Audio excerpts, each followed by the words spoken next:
Foi isso, Rafa, e foi também aquele aspecto de decisões, vamos lá, né, dentro do treinamento, a gente fala sobre alguns domínios que a gente analisa quando a gente está fazendo essa perspectiva de adoção mais avançada, né? E quais são os próximos desafios ou as próximas etapas para a gente dar um passo a mais na adoção de OKRs. Então a gente fala sobre o domínio da estratégia, sobre o domínio de dados, domínio da governança e o domínio da cultura. Dentro do domínio da estratégia, especificamente, que é o primeiro que a gente aborda, né?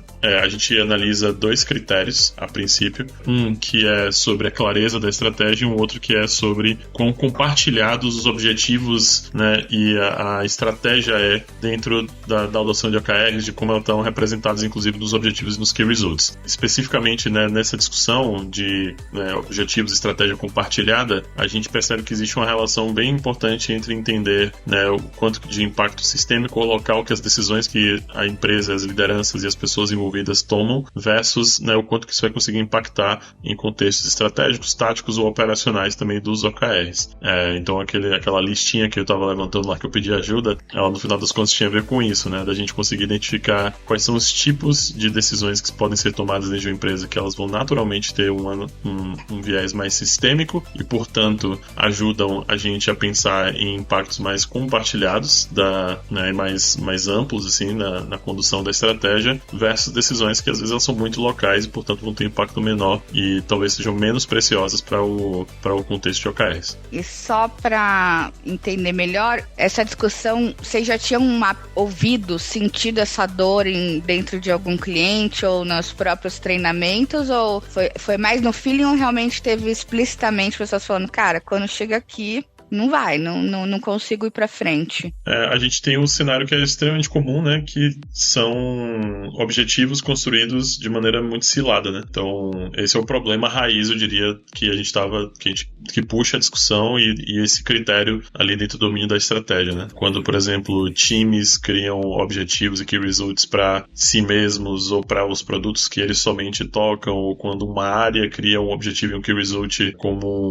um mecanismo de desenvolvimento ali da área, mas que não conecta necessariamente com as necessidades organizacionais ou do negócio como um todo. Então, o problema tá bem aí, né? E tem a ver, inclusive, talvez a gente já esteja aqui super queimando pauta, mas com um lance de como que as empresas usam, né, OKRs ou, em geral, às vezes, ferramentas, frameworks novos, mas tentando replicar comportamentos antigos, né? A gente está tentando usar OKR, mas eu estou tentando fazer da mesma lógica que eu fazia BSC, né? E aí leva a distorções e deturpações, assim, eu diria, do método como esse. E até nessa questão, né, do OKR cilado, ele tem um desafio que é muitas coisas no OKR no início de adoção você consegue resolver dentro do escopo de uma liderança, 2 lideranças, dentro de uma área ou um conjunto de equipes pequenas, mas quando a gente fala sobre os OKRs serem de fato sistêmicos e compartilhados, você tem que levar essa pauta geralmente até a alta liderança. E se a alta liderança não está comprada com essa pauta, se você não está de fato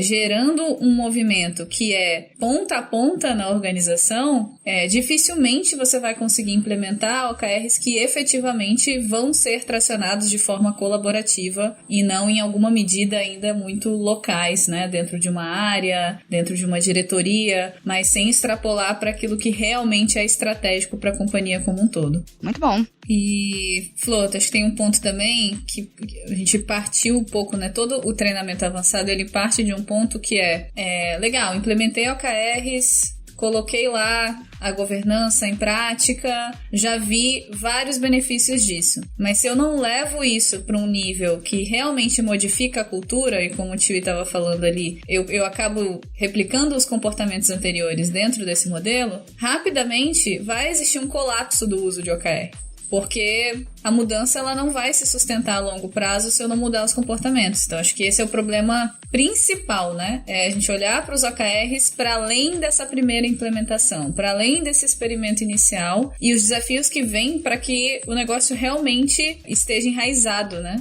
E não somente superficial ali na empresa.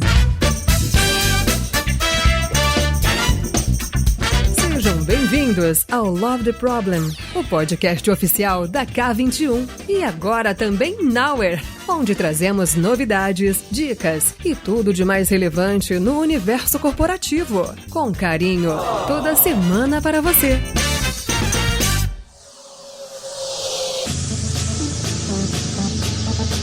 Fala galera, aqui é a Flor, mais um episódio do Love the Problem. E hoje eu tenho convidados especiais que, apesar de serem convidados que já passaram pelo Love the Problem várias vezes, pra mim eles são novos. Eu acho que eu tive a oportunidade, eu nem sei, eu tô tentando recuperar aqui na minha memória pra ver se eu já gravei com vocês, mas se gravei faz tempo, viu? Então estou muito feliz com a presença dos dois. Vou apresentar pra vocês, na verdade eles vão se apresentar, mas antes queria aproveitar que eu tenho a atenção de vocês e fazer um anúncio aqui. Pra quem não sabe, esse ano a gente vai ter o SG Rio mais uma vez. Eu vou ter que colar. Qual que é a edição? Alguém aqui quer passar a cola pra mim? Uma voz misteriosa? Produção? 9ª edição. Em agosto. E obviamente, né, eu, boazinha que sou, consegui um cupom de desconto pra vocês. Vou deixar o link na descrição do episódio. Então, vai acontecer no Expo Mag no Rio de Janeiro, né, SG Rio, né, obviamente. É um evento muito legal. Espero poder encontrar com vocês lá. A gente tem uma grande mudança aí do ponto de vista de grade, olhando muito para negócios, com temas novos, abrangendo bastante, expandindo bastante os temas que vão ser discutidos. E é isso, só para fazer esse anúncio aí, espero que todos estejam lá pra gente poder tirar uma foto, conversar e quem sabe gravar alguma coisa, né? Vai saber, fica a dica aí.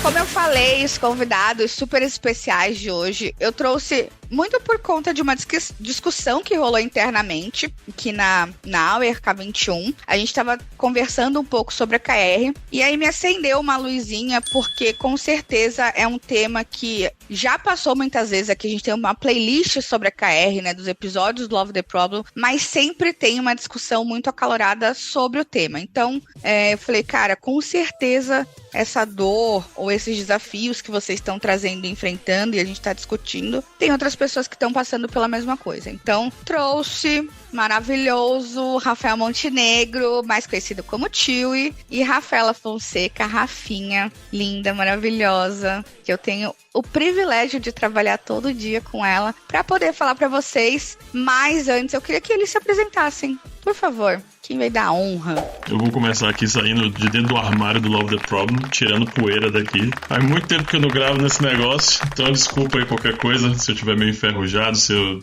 do nada der uma tossida aqui, é muita poeira acumulada, mas eu tô de volta. Eu peguei, fica em paz. Já peguei aqui no ar o feedback, pode deixar que isso vai mudar. Não, isso não é feedback, só se for pra mim mesmo, de que eu devia estar, né, propondo mais temas e participando mais aqui.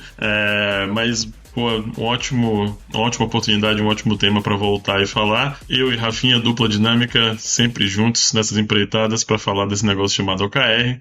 E é um prazer estar aqui novamente depois de não sei quanto tempo, mas voltarei sempre que me permitirem. Muito obrigada, tio, e pela ilustre presença. Viu, gente? Já vou lotar o backlog dele aqui com novos episódios para não ter mais essa poeira acumulada. Rafinha, e você se apresenta para quem tá ouvindo? E aí, pessoal, faz um tempinho que eu não apareço por aqui também, né? Bom, sou Rafaela Fonseca. Eu sempre gosto de contar que o apelido de Rafinha, o tio tentou roubar de mim. A gente chegou junto na K21 e na Nowhere, e a gente, logo que a gente chegou, ele tentou fazer isso. Não, Rafinha sou eu. Eu falei, véi, você tem 2 metros de altura. Não dá. Não vem competir com o meu 1,60 m, não, que Rafinha sou eu. Então, é bom que a amizade continua até hoje, mesmo tendo perdido o apelido, a gente continua aí pareando em várias frentes. É massa a gente estar trazendo esse assunto aqui, porque foi um assunto que surgiu da aula de OKR avançado, né, do treinamento de OKR Professional Champion. A gente estava tendo algumas discussões, a gente está fazendo uma turma agora essa semana, e pensando ali, né, na melhoria contínua da aula, surgiram algumas ideias, a gente foi revisitando alguns desafios que os alunos trazem pra gente, que a gente vê nas empresas onde a gente faz consultoria de OKR e é muito bom ver isso, né, se transformando tanto na evolução da aula quanto também numa pauta aqui pra gente compartilhar cada vez mais esse assunto que é o OKR além do óbvio, né? Depois do primeiro passo, o que acontece, né, depois desse momento inicial, assim. Então, tô muito feliz de estar por aqui. Muito bom, muito obrigada. Aliás, teve um ponto que você falou muito importante, Rafa, que vocês estavam pensando aí na aula de OKR avançado. Então, gente, eu vou deixar até um disclaimer aqui. Se vocês, por acaso, meu Deus, OKR é de passar no cabelo, é de comer, do que eu sugiro que vocês comecem pelo começo. Olha, curiosamente, nosso primeiro episódio do Love the Problem fala sobre OKR. A gente tem mais uma playlist com esmiuçando mais o tema. Então, se porventura achar que, puxa, acho que essa discussão ainda tá muito pra frente, volta lá, dá uma ouvida nos outros e volta nesse episódio depois pra falar o que vocês acharam. Então, disclaimer feito. Eu queria até que vocês, obviamente, trouxessem mais um pouco da dor ou de onde surgiu esse tema, mas como eu falei, a gente estava num grupo aqui interno, numa discussão, e o tio mandou uma mensagem para entender o que estava rolando, né? A gente faz consultoria, faz essa adoção dentro das empresas, e aí a grande chamada, né, o grande ponto que ele trouxe era sobre como que que tipo de decisão que podiam ser tomadas, decisões que poderiam ser tomadas pelos líderes de OKR, né? Olhando para estratégico e tático, principalmente, que pudesse tomar para impactar um objetivo específico, né? Que esse era um dos desafios que acontecia. E aí, conforme a gente foi conversando, a gente entendeu que existiam outros desafios por trás disso, né? Que perfurando algumas camadas, a gente encostava em desafios como, por exemplo, uma questão cultural. E aí, gente, eu queria trazer um pouquinho desses desafios antes de falar de como resolver ou para que lado seguir, o porquê exatamente que chega num nível mais avançado da adoção de OKR e a gente acaba trombando com algumas barreiras, né? O que são essas barreiras? O que vocês têm visto de desafios aí, enfim, pelas andanças de vocês? Boa, Flor. Acho que eu vou começar aqui convidando todo mundo a tentar pintar em uma imagem mental, que é algo que a gente, inclusive, usa, né, nesse nosso treinamento, e que eu acho que seta bem o tom, assim, do que a gente estava conversando, né? Que se a gente for pensando, né, tentando construir aí mentalmente um gráfico, que ele tem dois eixos, basicamente, né? Um eixo que é sobre o impacto que a adoção de OKRs teve na aceleração dos resultados da empresa. E um outro eixo que ele fala sobre o quanto de esforço e energia, e aqui a gente pode traduzir também em tempo, mas também em quantidade de horas, pessoas ou investimento geral feito, né, para essa adoção. A gente costuma ver no histórico, né, na abordagem das empresas e na experiência delas com essa adoção de OKRs, um padrão. E esse padrão, ele normalmente né, a gente começa no primeiro momento simplesmente com a simples escrita dos OKRs da empresa, o fato de que a gente pegou as principais lideranças e colocou numa mesma sala para sequer discutir, né, esses OKRs, o que é que eles deveriam ser, e a gente comunica isso e mostra para a empresa, né, esses OKRs, só esses simples passos iniciais de adoção do mais básico, né, do framework, ele já gera um primeiro boom, né, uma primeira curva, ou, né, diria até uma reta mesmo, assim, inclinada, né, ascendente nesse gráfico de resultados, porque essas práticas mais básicas, elas vão tirar provavelmente a maioria das empresas de um lugar onde elas tinham estratégias que não eram sequer explícitas, né, ou comunicadas, para ter alguma coisa que as pessoas reconhecem como uma estratégia. Então, por menor que seja, né, esse passo, mas ele já gera um primeiro resultado. E, obviamente, toda aquela excitação organizacional de estamos usando um método novo, novas ferramentas, né, um negocinho novo para a gente brincar, isso tudo também tem um fator, né, que gera algum nível de reconhecimento e impacto, as pessoas começam a usar, a prestar atenção naquilo. Então, a gente vê uma aceleração inicial, né, desses resultados que tem muito a ver com isso e com um esforço muito baixo. O problema que acontece é que na página 2 desse livro já vem um dos primeiros desafios, que ok, agora a gente tem OKRs, escrevemos e colocamos aí para o mundo ver, só que na prática o comportamento é exatamente o mesmo e todo mundo continua fazendo as mesmas coisas pessoas, porque elas ainda não se acostumaram à ideia desses objetivos e como que isso deveria, né, guiar o dia a dia de trabalho delas. E aí é comum, inclusive, a gente ver um segundo momento logo após esse início de adoção, onde essa curva ela volta a cair, né? Onde a gente volta a ter uma perda de performance, talvez não de volta aonde a gente estava no cenário original, mas aquela excitação inicial que vem com a escrita, com a adoção, ela perde um pouco de tração, inclusive ali entre, né, a comunicação dos OKRs escritos e o começo do primeiro check-in é um pouco desse momento, né, onde todo mundo falou, aê, OKRs, mas aí a gente volta e continua fazendo as mesmas coisas que já estavam no meu backlog, né. E aí a resposta necessária para que a gente não deixe essa curva continuar descendo, né, e volte a ter uma performance, é a gente implementar a governança. Então a gente começa a fazer check-in, a gente começa a acompanhar isso no dia a dia, a gente tem os papéis, a gente tem todo o resto do framework, e que como a gente costuma falar também, né, todos os nossos treinamentos, quando a gente fala sobre OKRs, né, a governança é esse molho secreto que vai colocar o negócio para andar de fato.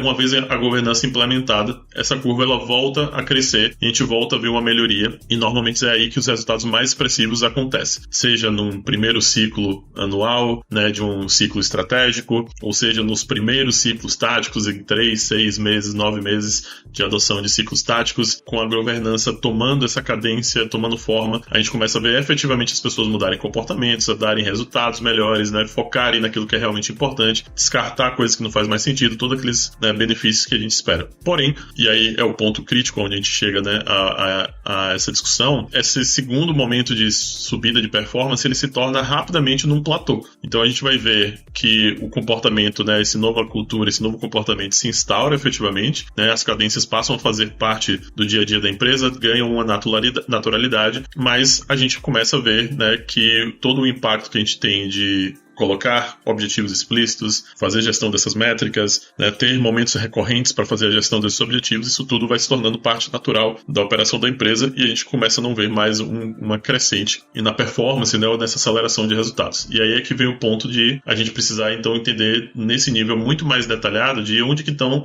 os pontos críticos aqui que a gente precisa continuar mudando em termos de cultura, né, e da adoção do framework como um todo para a gente voltar a ver, né, resultado crescente cada vez mais por essa perspectiva, pelo menos, de como que a gente faz a gestão dos resultados e da estratégia. Então, no fim das contas, é aquela coisa, não dá pra gente esperar um resultado diferente se a gente vem se comportando da mesma maneira. Mas, além dessa questão cultural que você falou, tem um momento que me chamou a atenção que você falou, aí faz o primeiro check-in e tudo mais, e aí existe, a curva começa a descer, né? A gente começa a observar uma queda. E aí, nesse ponto, na perspectiva de vocês, é um momento crítico de ruptura, assim, onde a gente perde algumas pessoas, algumas companhias pelo caminho, porque não observam, talvez, o resultado esperado. Na visão de vocês, o que impacta aí muito? É uma questão de patrocínio da mudança, por exemplo, que faz com que, não, gente, ó, negócio deu uma baixada aqui, mas vamos junto, cada um segura na mão do outro, que ainda tem muito chão pela frente. Como que é? Tem um ponto legal de falar que eu acho que, assim, fazendo uma analogia aqui com cuidar da sua saúde, fazer exercício físico, etc, né? No final do dia, todo mundo sabe que você precisa fazer exercício físico, se alimentar bem, ter uma boa rotina de sono e assim por diante, né? Rafinha puxou esse assunto só porque eu tô comendo uma coxinha aqui, gente, enquanto a gente faz a gravação, tá? Só por isso. Gostaria de dizer, foi só um feedback aqui. Com um pouco de inveja, mas, assim, a gente sabe o que a gente precisa fazer para ter uma boa saúde. Só que tem inúmeras coisas no nosso dia a dia que nos afastam de conseguir fazer essas coisas, a não ser que a gente realmente coloque um foco e uma dedicação muito fortes, né? E coisas, inclusive, que se tornam impedimentos para que a gente consiga fazer, muitas vezes, dependendo do contexto. Com a OKR não é diferente, né? Então, assim, a gente sabe que a gente precisa de uma boa governança, a gente sabe que a gente precisa olhar para os resultados, a gente sabe que a gente precisa de visão de negócio, a gente sabe que a gente precisa de clareza de papéis e responsabilidades, a gente sabe que a gente ter uma visão sistêmica e compartilhada é melhor do que uma visão local, só que inúmeras coisas na organização, sejam elas culturais, comportamentais, processos, ou até mesmo pessoas que a gente não conseguiu embarcar no movimento ainda e não estão conseguindo ajudar a gente, vão nos afastar desse lugar. Então tem um ponto ali que é sobre desenvolver o músculo do OKR. Ao longo do tempo a gente precisa estar sempre trabalhando isso. Isso requer esforço, dedicação, dedicação e comprometimento. E aí, entrando no assunto que você trouxe, né, Flor, de quando é que isso falha, quando é que a gente perde algumas organizações pelo caminho, é que é muito fácil a gente virar e falar: a academia não tá funcionando, é por isso que minha saúde não tá boa, depois de ter ido 3 vezes na academia e ter ficado 1 mês em casa parado. Então, também faz muito sentido a gente observar o movimento de que, nesse momento em que as coisas começam a ter uma decadência, a gente culpe a ferramenta. A empresa olha e fala: ó, o OKR não funcionou pra mim. Só que muitas vezes não funcionou por quê? Não funcionou porque os comportamentos não mudaram efetivamente. Ou não funcionou porque a gente continuou gerindo da mesma forma, mas com outros nomes. Então, esse é um ponto crucial para que a gente, enquanto agentes da transformação, tenha um cuidado de entender se de fato aquela ferramenta não se adequou àquele contexto e a gente precisa mesmo de outra ferramenta, ou se foi uma questão para além da ferramenta que a gente precisa trabalhar. E aí a gente vai olhar para liderança, para comportamentos, a gente vai olhar para gestão de portfólio, a gente vai olhar para a clareza da estratégia, para como essa organização está gerindo seus dados, que são vários assuntos que são conectados ao OKR, mas que não necessariamente é a ferramenta de OKR que resolve. Porque o OKR, ele ajuda você a entender que esses assuntos são importantes e que eles talvez não estejam na maturidade adequada para que você faça uma boa gestão de resultados, mas no final do dia, o OKR, ele é um meio para que você consiga uma gestão de resultados eficaz. E se esse meio não está sendo funcional para você, vale a pena entender se realmente não se adequa ao seu contexto, ou se de fato tem alguma coisa que orbita OKR, mas não é sobre OKR diretamente, que você precisa trabalhar. E eu acho que aí entra o papel de um bom champion, né? E que muitas vezes é inclusive o papel da gente como consultoria, né, da Nauer, de quando a gente está ajudando empresas a fazer essa adoção, que é colocar a liderança da empresa e as pessoas que estão patrocinando essa mudança num nível de consciência muito claro, assim, sobre, dependendo de quais são os resultados que você espera com esse método, você precisa de certas ações, atitudes e mudanças. Se você não está afim de fazer determinadas dessas ações, mudanças, né, implementar certos comportamentos novos ou mudar a cultura em algum nível, não vai vir, né, simplesmente. Esse resultado não vai ser possível sem essas mudanças, né, essas premissas, eu diria, quase que precisam estar colocadas, né. E isso, obviamente, não é um pacote que você ou instala tudo ou não instala tudo. Dá pra gente dizer que, cara, eu vou adotar os papéis, eu vou adotar a escrita de objetivos e key results, mas eu não vou adotar ciclos tão curtos. Então eu vou querer ainda assim fazer ciclos longos de estratégia de 2 anos ao invés de 1 ano, por exemplo, que é uma das práticas que a gente recomenda, né, de ciclos mais curtos quando a gente discute estratégia, e mesmo nos níveis táticos. Talvez a empresa não queira ciclos tão curtos assim. E tudo bem, a gente só tem que estar consciente de qual é o impacto que isso gera e qual é a mudança que vai ter ou não na capacidade de geração de resultado a partir, né, dessas escolhas, né.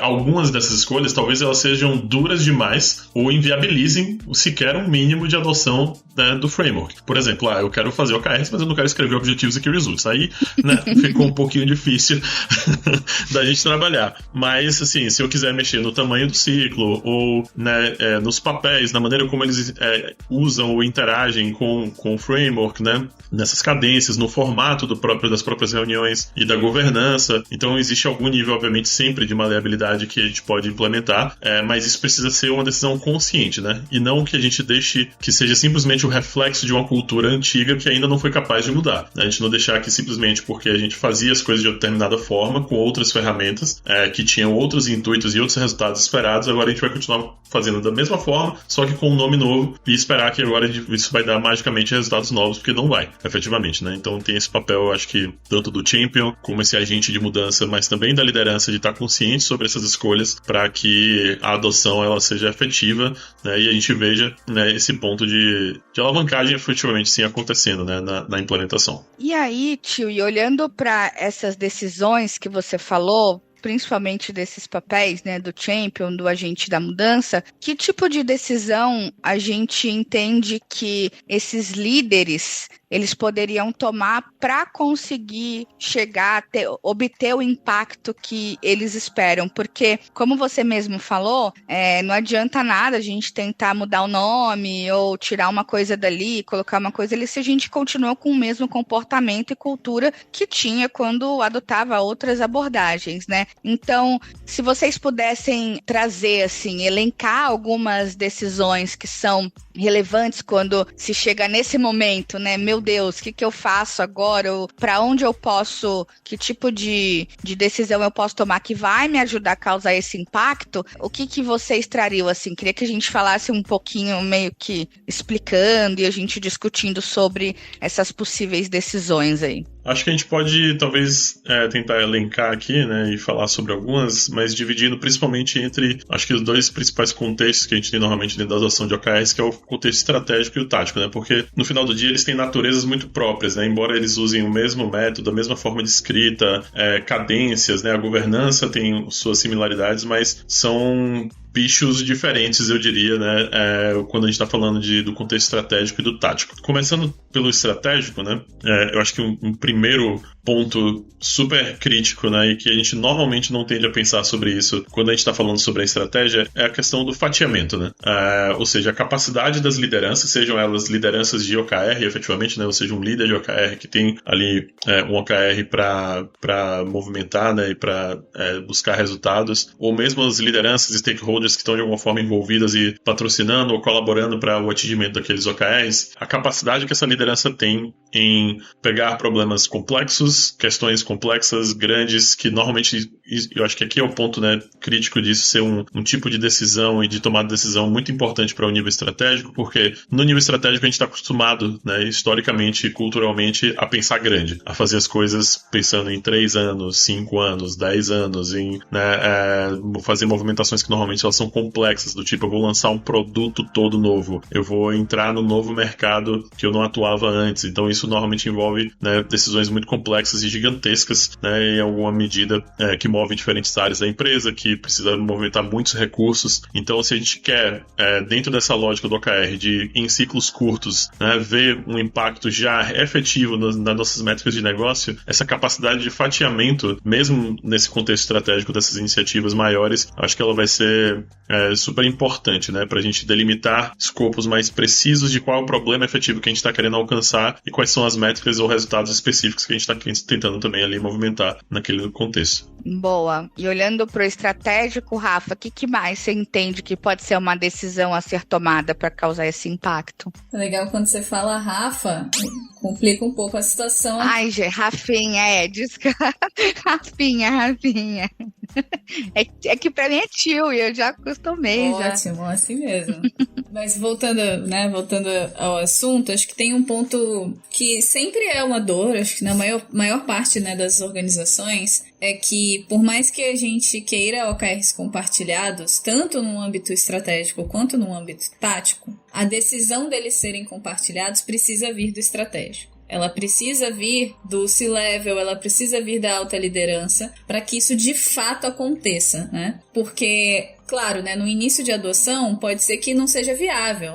Meu primeiro experimento de OKR eu vou fazer dentro de uma equipe, eu vou fazer só com uma área, eu vou fazer com um departamento, com uma diretoria. Isso é uma estratégia para que você comece, mas ela não se sustenta a longo prazo. Porque se esse primeiro recorte, né, que é uma área, uma equipe, uma diretoria, depende de outra área, outra equipe ou outra diretoria para efetivamente gerar resultado de negócio, vai existir a necessidade de alinhamento, de negociação entre stakeholders, vai existir a necessidade de prioridades compartilhadas entre essas áreas, né? Então, dentro do escopo do estratégico, para quem quer ter um movimento de OKR que é sustentável a longo prazo, chega um momento onde a decisão de ter OKRs compartilhados vai precisar chegar. E para isso, a gente tem que ter uma alta liderança comprada, a gente tem que ter essas pessoas sabendo ali, né, dos benefícios e dos trade-offs, porque dá trabalho, tá, gente? Não vou enganar ninguém aqui, não. Dá trabalho fazer isso de uma forma sistêmica. É necessário um investimento em termos de tempo, é necessário formar as pessoas com uma visão do todo, com uma visão de negócio. É necessário que a gente tenha uma cultura onde eu tenho um ambiente seguro para discutir alguns assuntos de forma um pouco mais coletiva e não individual. É claro, né, que é sempre bom fazer esse parênteses aqui de que não é sobre coletivizar todas as decisões, porque assim a gente perderia velocidade na tomada de decisão. Mas eu preciso sim que exista esse compartilhamento, que exista essa visão mais colaborativa de como a gente alavanca os resultados, né? Então, em âmbito estratégico, mesmo que eu comece com um pequeno movimento, mesmo que eu comece com um experimento,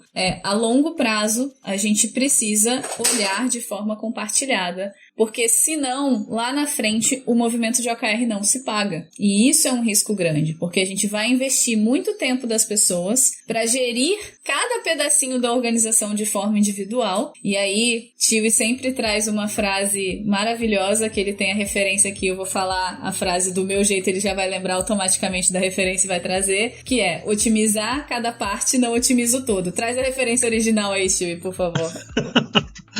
Boa, a frase original é: meu Deus, só porque você falou, Rafinha. Aquele branco, aquele momento aqui que tudo foi embora.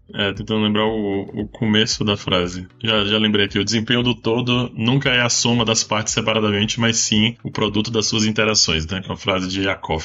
É uma frase que a gente usa em diferentes treinamentos nossos. Eu gosto quando a pessoa traz o nome, eu quero nomes, porque eu falo assim, uma pessoa algum dia, em algum momento falou alguma coisa, esse é o meu tipo de referência, eu gosto de nome. Conta, Tio, de onde saiu isso? O que quer dizer? Boa, né? O Akoff, ele tá falando justamente sobre essa ideia de que se a gente, né, otimizar localmente, né, as diversas partes, buscando, né, melhorar individualmente elas e entendendo que a capacidade delas de serem boas, né, por si só, vai representar um ganho no todo, né, é um erro comum que a gente comete, e a gente pode fazer, por exemplo, uma analogia aqui com times, né. Se eu tenho um grupo de times, digamos 5 times que eles cuidam de diferentes partes de um mesmo produto, cada uma dessas partes, né, cada um desses times, individualmente, se eles forem muito bons, mas se eles não tiverem mecanismos de interação e troca e colaboração entre si, não adianta muita coisa, né. Por melhor que a gente faça a separação das responsabilidades, por melhor que a gente divida, né, em que parte do produto que cada um desses times mexe, e a gente tem, né, do nosso imaginário sempre, por exemplo, lá, né, a ideia dos squads lá, né, no modelo Spotify, onde a gente tentava delimitar o contexto de atuação de cada um dos squads muito bem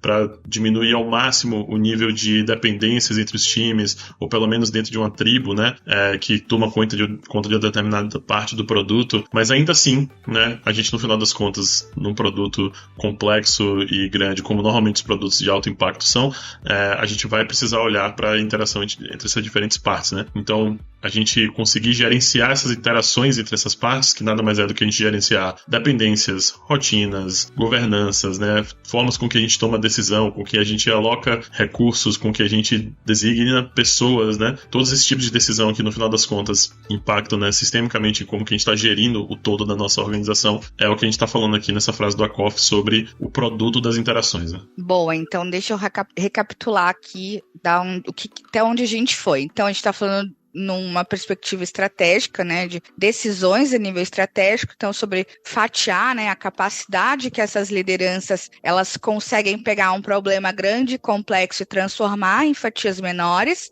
Também a comunicação, que por mais que exista na base uma boa comunicação, precisa vir da alta liderança para poder desdobrar essa estratégia, compartilhar esses objetivos, mesmo que, como a Rafinha falou, no início, eventualmente, a um nível de experimentação, não seja ainda o momento. Em alguma hora vai precisar compartilhar isso para não cair nesse lugar onde as próprias áreas, enfim, unidades de negócio não se conversam. Do ponto de vista de decisão estratégica, vocês enxergam mais alguma coisa que pode ser feita, que vai trazer o impacto, que vai fazer com que as coisas aconteçam de maneira diferente? A gente fala bastante também sobre alguns compromissos, né, da liderança. Então, quando a gente decide usar OKRs, é claro que não preciso me comprometer com tudo isso de uma vez, mas é importante a liderança estar alinhada de que isso é o endgame. É para lá que a gente está indo, né? E dentro desses compromissos, a gente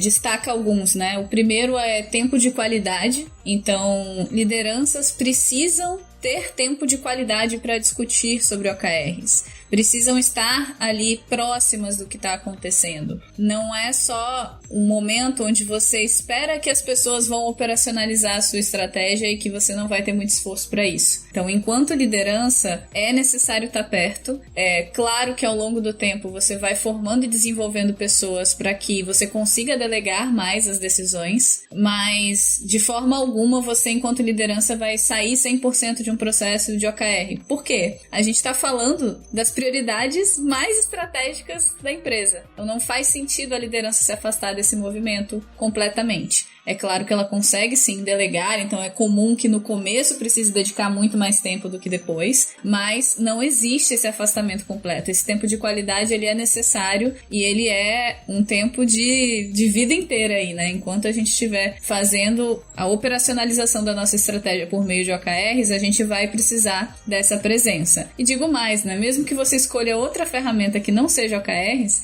para operacionalizar a estratégia de forma eficaz, você vai sim precisar estar perto, dar direcionamentos e aconselhamentos para as pessoas. Um segundo ponto é entender que as decisões vão ser baseadas em dados, né? A gente está fazendo um movimento de trazer métrica, de trazer key result, de fazer com que as pessoas olhem para os dados para tomada de decisão. E eu costumo dizer, né, que a gente, enquanto líder, a gente acha orientação a dados lindo, até que os dados falem algo diferente da sua própria opinião. Essa é a hora que você realmente tem que se comprometer ali com a orientação a dados, né? E entender que talvez você mesmo seja contrariado em algumas das decisões e que isso é positivo porque você está empoderando as pessoas para tomarem decisões, inclusive melhores do que as suas, né? Em muitos momentos.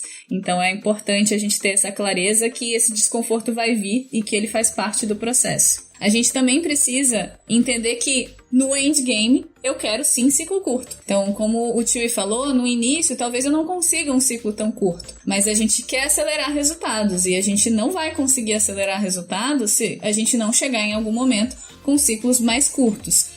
O que é um ciclo curto, de fato, vai depender de qual é o mercado que você está inserido. Tem mercados que você falar de um ciclo de 3 meses já é um ciclo curto o suficiente. Tem mercados que você precisa falar de ciclo de 1 mês, de 1 semana. Então, isso vai depender muito do mercado onde você vai estar inserido. Às vezes, reduzir um ciclo de 3 anos para 1 ano já é um ganho enorme, né? Dependendo de qual é o seu contexto de mercado. Um outro ponto que é crucial é a autonomia. A gente quer dar autonomia para as pessoas decidirem sobre escopo. A gente quer que essas pessoas tenham capacidade de priorizar ou despriorizar projetos, iniciativas, soluções, produtos, serviços, que elas consigam ter uma propriedade sobre o portfólio da empresa. E isso precisa ser delegado ao longo do tempo, mas para isso as pessoas também precisam desenvolver visão de negócio. Então, de novo, a autonomia ela vai sendo evoluída ao longo do uso de OKRs. Por fim, a gente sempre tem que falar de foco, né? E a grande pergunta que eu sempre faço quando chego para fazer consultoria com alguma empresa que já está utilizando OKRs há algum tempo, né? E que contratou a gente para evoluir a maturidade desses OKRs ou, por exemplo, para avaliar, né? Uma das coisas que a gente também faz, que é avaliar o nível de maturidade da empresa e dizer para vocês qual é o próximo passo, né? Tem uma pergunta que ela sempre é crucial, que é: o que você parou de fazer desde que você começou a usar OKR? Se você não sabe responder a essa pergunta, provavelmente você ainda está num estágio de adoção inicial, porque efetivamente você não está conseguindo gerar descarte. E OKR, por ser uma ferramenta de foco, ela prevê descarte. Isso tanto no âmbito de backlogs, portfólios, prioridades, o que você tem que entregar para os seus clientes, né? quanto num âmbito de OKR em si, que é, às vezes, eu não vou ter tudo da minha empresa refletido no OKR. Não é cada tarefinha que precisa estar conectada a um OKR diretamente. Tem muitas coisas que são business as usual. São uma otimização de algo que eu já faço, que é repetitivo, que mantém o negócio rodando ali, mas que não é a grande inovação da vez, né? Então, os OKRs, eles são mais estrategicamente usados para gerar inovação, para gerar descoberta, para testar hipóteses e acelerar resultados. Quando eu tô falando de eficiência operacional, em muitos casos, se essa eficiência operacional ela já é estável e eu tô buscando pequenas melhorias ao longo do tempo, talvez eu não precise de OKR e eu posso gerir com outra ferramenta. Então, ter a capacidade de escolher bem aonde eu coloco OKR ou não também é algo super importante para que a gente tenha esse foco bem aplicado no dia a dia. Boa, Rafa. Muito bom, muito bom. Então, tem uma listinha aí, espero que vocês tenham anotado, senão volta aí um pouquinho, vai pausando, vai anotando.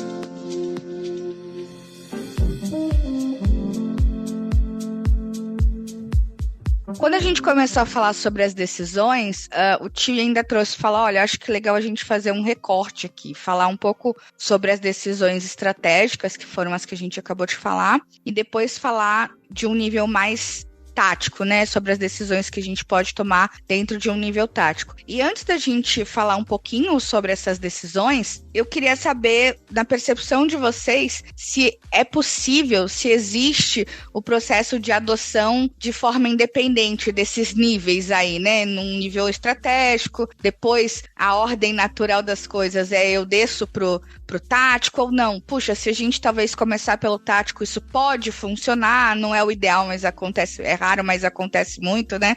Ou como que funciona essa conexão e depois a gente entra nas decisões aí? Boa. A gente costuma advogar bastante aqui na Noware por um approach variável mesmo, né? E dependendo do contexto da organização e dos objetivos dela. Então, é possível, sim, né? A gente começar uma adoção pelo nível estratégico ou pelo nível tático. Existem algumas outras opções que a gente costuma trabalhar que tem muito mais a ver com o quanto que a gente vai começar mais fatiado ou mais abrangente, né, na adoção de OKRs da empresa. Então, por exemplo, quando a gente está falando do nível estratégico, a gente prefere normalmente tentar construir uma camada de OKRs estratégicos que fale com a organização inteira, entendendo que a estratégia ela costuma ser única para a empresa, então não faria muito sentido eu construir OKRs para uma parte da estratégia e para outra não, né? Até pelo impacto que a estratégia tem dentro dos seus vários itens ali entre si, né? Mas pode ser que, dependendo da empresa, talvez uma empresa muito grande, que tenha diferentes unidades de negócio ou que tenha diferentes segmentos de mercado, até mesmo na estratégia a gente possa fatiar mais ou menos, né, o quanto que dessa estratégia a gente vai colocar em OKRs no primeiro momento ou não.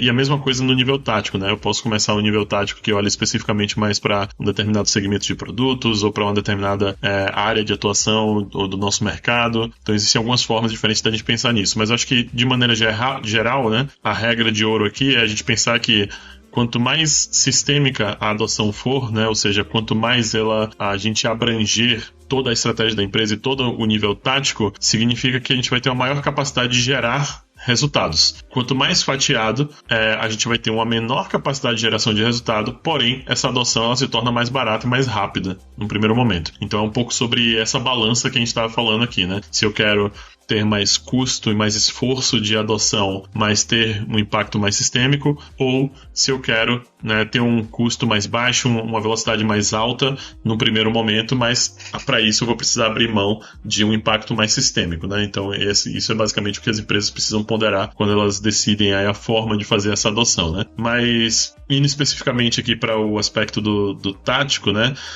Eu acho que o primeiro ponto que eu gosto bastante de pensar no nível tático e que, né, voltando àquele ponto que a gente falou no começo sobre, às vezes, as empresas tentarem adotar uma ferramenta nova ainda com um mindset ou cultura antigo, né, é a gente pensar que o nível tático, ele não é somente um fragmento da estratégia. Ele não é somente eu pegar o meu objetivo e meus KRs estratégicos e em 3 meses tentar alcançar uma parte disso. Eu acho que o nível tático ele precisa ser abordado com um aspecto que tem muito a ver com experimentação, né? De que nos próximos 3 meses, quais são as minhas melhores hipóteses do que eu deveria alcançar de resultado para avançar a minha estratégia na direção geral. E pode ser que nesses 3 meses eu ajude a alcançar 80% a 90% da minha estratégia, com algumas poucas iniciativas táticas, ou pode ser que eu só avance 10% dela, né? Porque, naturalmente, eu acho que o nível tático ele tem um nível de imprevisibilidade ou incerteza, né, nessa relação entre o que eu vou fazer e o resultado que isso vai gerar muito maior. Porque eu tô falando aqui sobre a gente testar coisas muito mais, também, mais práticas, né? Eu vou testar lançar um produto, eu vou testar colocar uma capacidade nova no ar, eu vou testar mudar minha operação em algum aspecto, e pode ser que algumas dessas coisas sejam hipóteses já mais maturadas, que a gente sabe um pouco da relação entre o que eu vou fazer e o resultado que isso me traz, mas muitas vezes pode ser que a gente esteja explorando o grande problema estratégico e simplesmente no nível tático que a gente escolheu por onde começar, né? Eu acho que se a gente pensar o nível tático assim, em relação à estratégia, fica mais fácil da gente pensar em como abordar os OKRs e as decisões que a gente tem também no nível tático. Eu acho que vale falar também que tem decisões que se sobrepõem, né? Que vão aparecer tanto no estratégico quanto no tático, e por isso é necessária assim, essa interação entre esses dois níveis, né?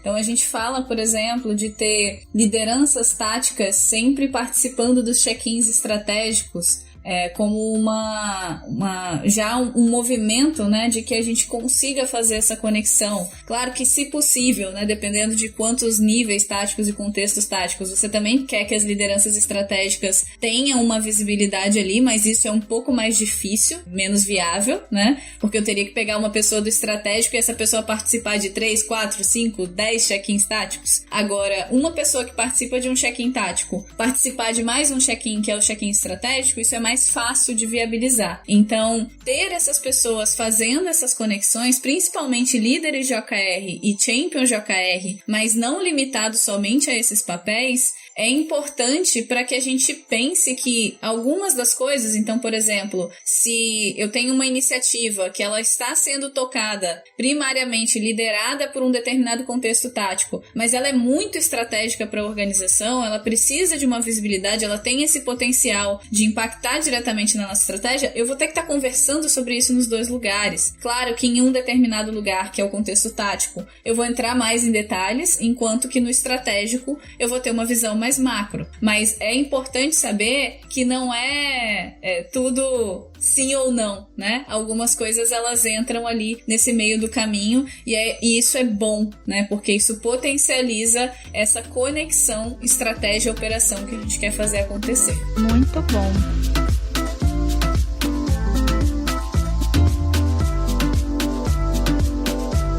Galera, infelizmente estamos a caminho do final desse episódio. Ainda tem muito assunto para falar, com certeza. Outros episódios virão. Mas se a gente pudesse chegar num lugar e falar para quem tá ouvindo a gente, quem provavelmente até tá numa posição de liderança de OKR, de fato, o que seria crucial, quais os pontos que seriam cruciais para a gente conseguir evoluir a maturidade das companhias em relação à adoção aos OKRs? Boa. Acho que vou, aqui eu e Rafinha, quase jogral aqui, a gente pode falar sobre uma coisa que a gente tem martelado muito, mas que são, né, tem 4 aspectos, ou 4 domínios que a gente sempre fala, que são importantes serem geridos e observados, né, dentro dessa evolução de maturidade, que são a estratégia, né, em primeiro lugar. Então, observar o aspecto estratégico como um todo, aqui, né, estratégia significando o quanto que a gente está de maneira clara comunicando as nossas intenções e objetivos, o quanto que a gente está construindo ela para uma perspectiva que é compartilhada e sistêmica, né, que vai impactar a organização como um todo e promover colaboração, promover, né, efetivamente interação para alcançar resultados expressivos. A gente pode falar também sobre dados, então toda a perspectiva de dados, de como que a gente usa métricas para tomada de decisão na nossa empresa,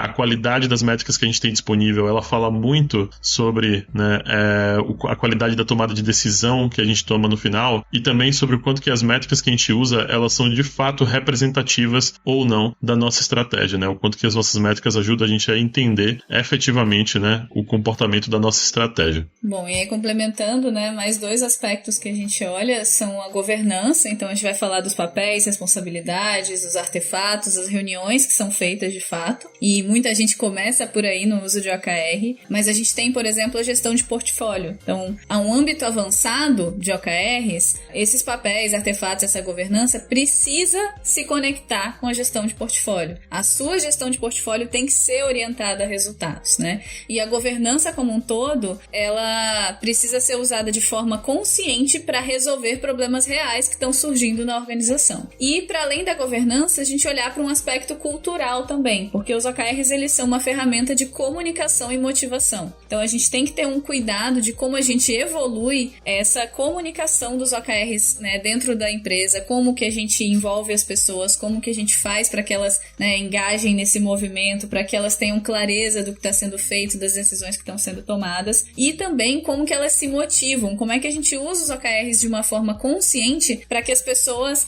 tenham cada vez mais energia para evoluir, né, os nossos resultados, para trazer uma aceleração das nossas entregas, para fazer com que os nossos clientes estejam mais satisfeitos e para que esse ecossistema todo de competências, de pessoas que estão ali trabalhando, dessa visão estratégica e desse lugar, né, otimista que a gente quer chegar, né? Os OKRs, eles traduzem essa visão otimista de futuro. Como é que essa visão otimista de futuro se materializa em realidade aqui? E aí eu acho que fica o convite, né, deixando o gancho aqui para que quem está interessado, né, não somente pegar as referências que a gente colocou aqui, sempre, né, no nosso blog a gente tem uma série de coisas, né, conteúdos falando sobre também tudo isso que a gente conversou, mas também eu acho que tem 2 treinamentos nossos aqui, K21, que são muito, muito, assim, crucialmente conectados com tudo isso que a gente está falando.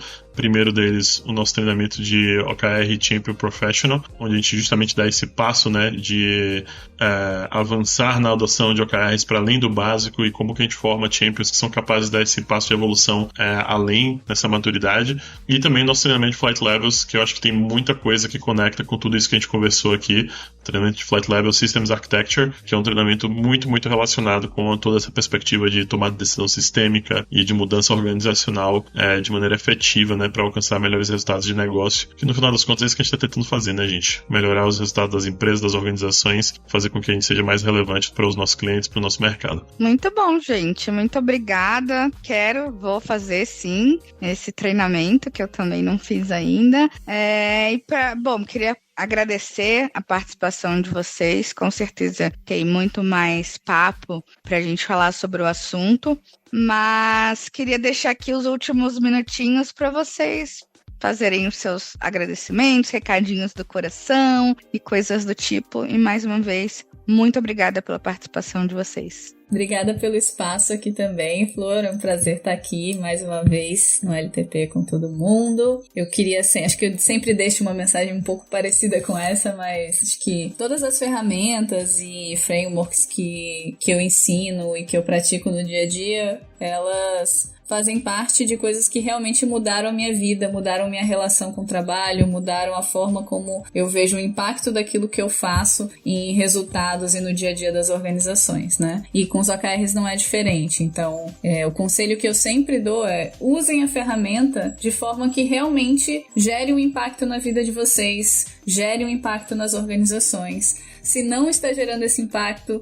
é porque a gente tem que evoluir o uso, é porque a gente tem que analisar essa maturidade, ou a gente tem que testar ferramentas diferentes. Então, essa visão crítica, ela faz parte, né, do dia a dia de qualquer pessoa que está transformando organizações aí pelo mundo. E que ela continue sempre habilitando a gente a questionar, né, o estado atual e evoluir cada vez mais, trazer melhoria contínua. De recadinho do coração, eu acho que vale pedir um feedback de vocês, né, sobre esse assunto, sobre esse episódio, entender se vocês têm esses desafios, se fez sentido pra vocês, se tem algum outro assunto que vocês queiram aprofundar. Procura a gente lá na comunidade do Telegram, me marca o tio e traz dúvida, questionamento, desafio, problema, abre seu coração lá e vamos conversar mais. E acho que reforçando as palavras de Rafim aqui, né, em tempos de artigos duvidosos com vieses problemáticos, super importante que a gente, como todos nós, né, pessoas, agentes de mudança que estão promovendo o uso de ferramentas como essa, a gente tenha muito foco em resultado. Tudo que a gente está fazendo precisa, no final dos contos, gerar melhores resultados para as organizações, para as pessoas que trabalham nelas.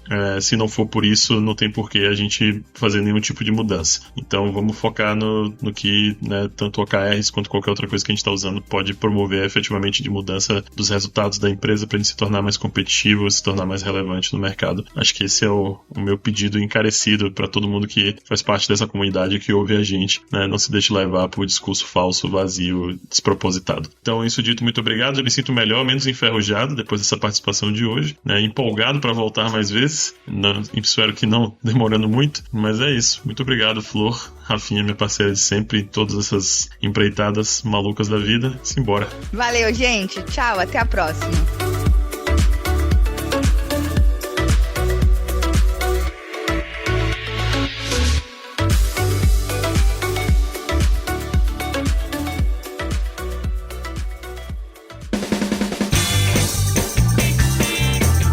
Este foi mais um episódio do Love the Problem, o podcast oficial da K21 e da Nowhere.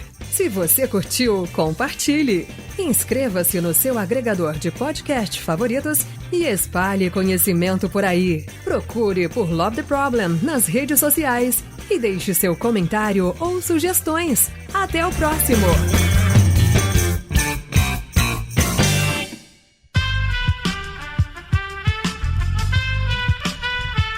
Esse podcast foi editado por Aerolitos Edição Inteligente.